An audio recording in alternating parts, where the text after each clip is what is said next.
I did say in one of my videos that I'm probably never going to pick up this book, but I did also say I'll probably end up reading it anyway because it's on my bookshelf, so I may as well.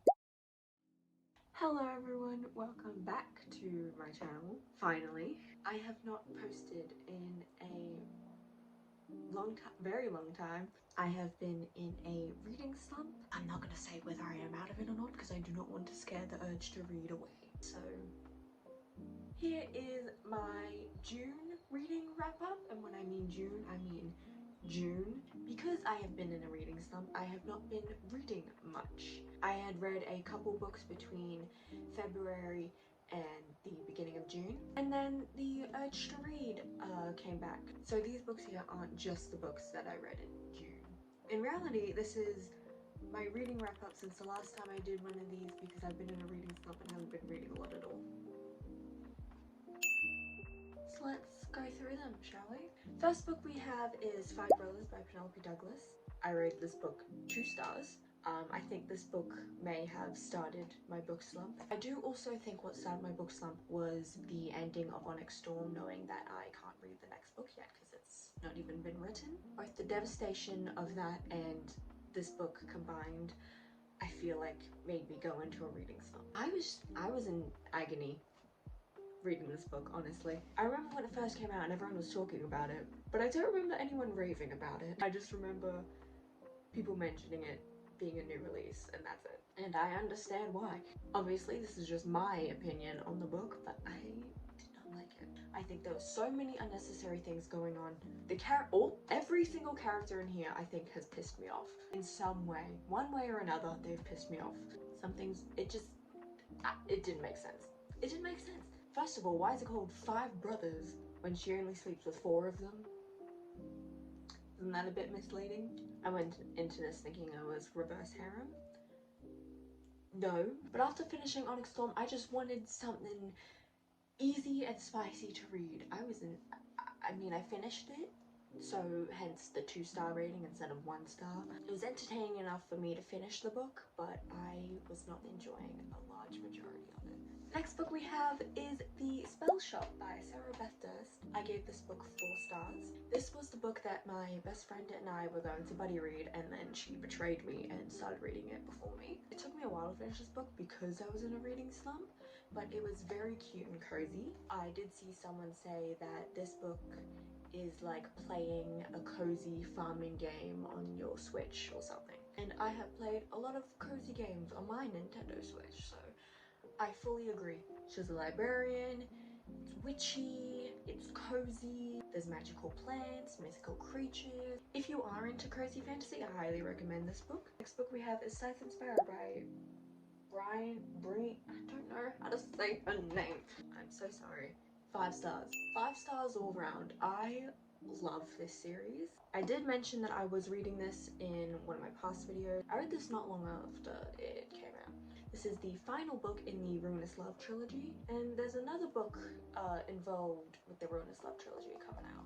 There is banter in all of the books from this trilogy. I like the banter in the first book the most. Then I would put the banter in Scythe and Sparrow, and then Leather and Lock. I highly recommend this series if you're into dark romance, but whilst I was reading this book, I really thought I was getting out of my reading slump, and then I finished it, and then I wasn't out of my reading slump, and I was so disappointed. Love this book, love this series. Next, The Nether King by Nikki St. Crow.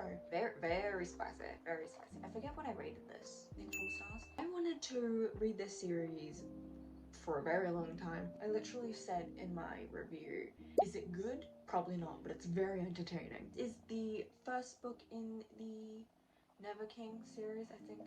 The series is actually called the Never King series. It's a dark version of Peter Pan and stuff.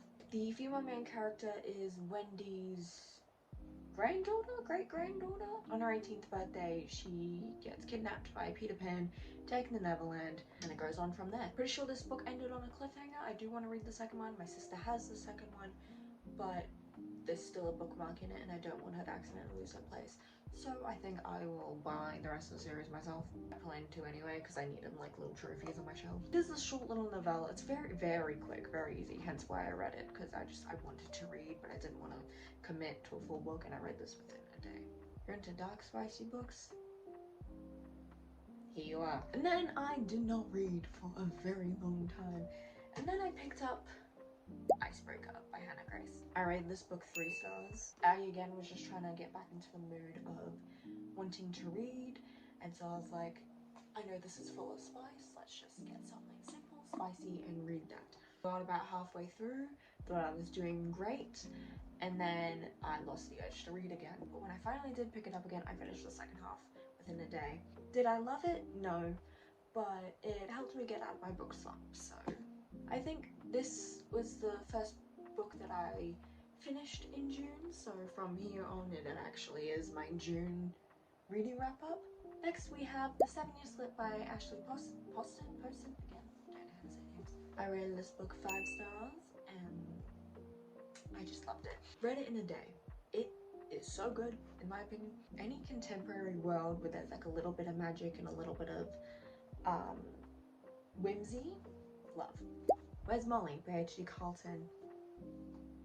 4.5 stars. I finally got it, finally read it. Every time I read a H.D. Carlton book, I'm like, why have I waited so long to read another H.D. Carlton book? It's because they cost so much here in Australia. This is a cat and mouse duet spin-off.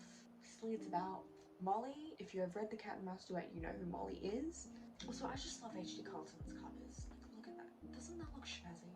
Lights Out by Nevessa Allen. I think I rated this book 3.5 stars. This is a dark rom-com book. Very hyped on TikTok. It came out a while ago. Caught Up just came out. I'm pretty sure Caught Up came out right after I finished this book. This book was very fast-paced. I feel like too fast-paced, at least for me, in my opinion. It is very funny. You get a lot of giggles out of it. It is very much a light, dark romance. If you want dark romance, probably isn't the book for you. If you want to just dip your toe into the dark romance world, I would recommend this book for you. Also, this book made me miss my cat. Powerless by Lauren Roberts. I rated this book 4 stars. I finally picked up this book again. I had gotten about 20% into the book and then I stopped reading. And that was ages ago. Finally picked it up again. Love. I did go into this book knowing spoilers. I knew how it ended because I'm an idiot, and when I got Reckless I read the blurb on the back and was like, oh well, fuck. That's lovely, isn't it? And I also knew of spoilers from Reckless. I finished Reckless as well, but just not included in this month. I knew what happened in the end. Still hurt. Still hurt. I am currently reading Fearless, the last book in the trilogy. That is the one book that I don't know spoilers for, so I'm scared. I've seen a lot of people crash out over that book, so everyone pray for me. And the last book we have is Powerful by Lauren Roberts. I rated this book 5 stars. It broke my heart. I was crying at like 3 AM. This is a novella in the Powerless series. It focuses on Adina. It's a little novella of what's going on whilst Payton is away. So this book can be added into books that have made me cry. These are all the books I have read since February, really, but it's June reading wrap up, you know. I apologize for not posting for a while, but I've just been completely unmotivated to do anything. I hope you enjoyed this video. If you did, please give it a like, and if you want to see more by me, please do subscribe to my channel. If you want to see more of me, I have a link in the description with all my social medias there. It also contains my Amazon wishlist. I haven't checked my link tree in a while, maybe I should. Again, thank you for watching, and I will see you when I remember to upload next. Bye!